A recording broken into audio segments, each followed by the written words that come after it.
Hi viewers, எல்லாருக்கும் வணக்கங்க. இன்னைக்கு நம்ம யூடியூப் சேனல்ல குட்டி குட்டி இன்ஃபர்மேஷன்ல என்ன டாபிக் பார்க்க போறோம் அப்படின்னா, ஜல்முரி அதை பத்தி தாங்க பார்க்க போறோம். ஜல்முரியா அப்படின்னா என்ன அப்படி தானே கேட்குறீங்க. வாங்க நிகழ்ச்சிக்கு போகலாம். பிரதமர் மோடி சாப்பிட்ட காரணத்தினால ஜல்முரி இப்போ உலக அளவில் ட்ரெண்டிங் ஆகிட்டு இருக்குங்க. பல கோடி ரூபாய் செலவு செய்தாலும் கிடைக்காத விளம்பரம் இன்னைக்கு அந்த கடைக்கும் கடைக்காரருக்கும் கிடைச்சிருக்குன்னா கேட்கவே வேண்டாம். மோடி மசாலா பொரி சாப்பிடும் வீடியோவை வந்து இன்ஸ்டாவில் 18 கோடி பேரும், ஃபேஸ்புக்கில் 9 கோடி பேரும், எக்ஸ் தளத்தில் 12 கோடி பேரும் பார்த்துருக்காங்கங்க. கூகுளில் ஜல்முரி அப்படின்னா என்ன அப்படிங்கிறதையும் அதனுடைய ரெசிபியை வந்து எப்படி செய்யறதுங்கிறதையும் தேடியவர்கள் வேர்ல்டு லெவலில் பார்த்தீங்கன்னா 8 கோடி பேர். இப்படி ஜல்முரியும் அதை விற்ற கடையும் ஒரே நாளில் பிரபலமாகிறதுக்கு அந்த கடை முன்னாடி செல்ஃபி எடுக்க வங்காளிகள் அலை அலையா வந்து படையெடுக்கிறாங்களாங்க. இப்போ நம்ம அந்த ஜல்முரியை எப்படி தயாரிக்கிறது அப்படிங்கிறத பத்தி தான் பார்க்க போறோம். பொரி வந்து 2ல இருந்து 3 கப் வரைக்கும் எடுத்துக்கணுங்க.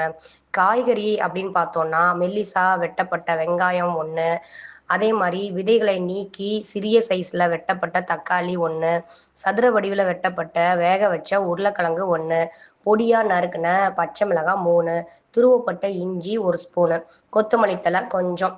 மொறுமொறுப்புக்கு அப்படின்னா 1/4 கோப்பை வந்து வறுத்த வேர்க்கடலை, 1/4 கோப்பை வந்து மிக்சர் அல்லது ஓமப்பொடி.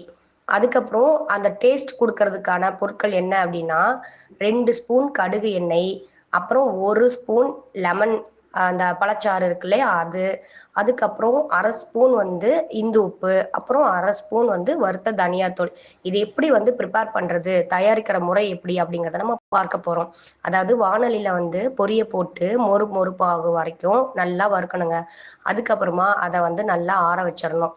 அதுக்கப்புறம் ஒரு பெரிய பாத்திரத்தில் பொரி, வெட்டி வைத்த வெங்காயம், உருளைக்கிழங்கு, தக்காளி, பச்சை மிளகாய், வறுத்த வேர்க்கடலை, இஞ்சி இது எல்லாத்தையும் போட்டு நன்றா கிளறணுங்க. அதுக்கப்புறமா அது மேலே இந்த இந்து உப்பு, தனியாத்தூள் இது எல்லாத்தையும் தூவி கடுகு எண்ணெய், எலுமிச்சம்பழச்சாறு இது எல்லாத்தையும் வந்து நன்றா கலந்தோம்னா ஜல்முரி ரெடி.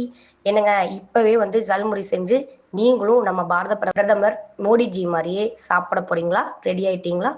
இதோ நானும் ஜல்முரி சாப்பிட கிளம்பிட்டேன். நீங்களும் நம்ம யூடியூப் சேனல்ல நான் சொன்னதை வச்சு ஜல்முரி செஞ்சு பாருங்க. சாப்பிட்டு என்ஜாய் பண்ணுங்க. பாய்.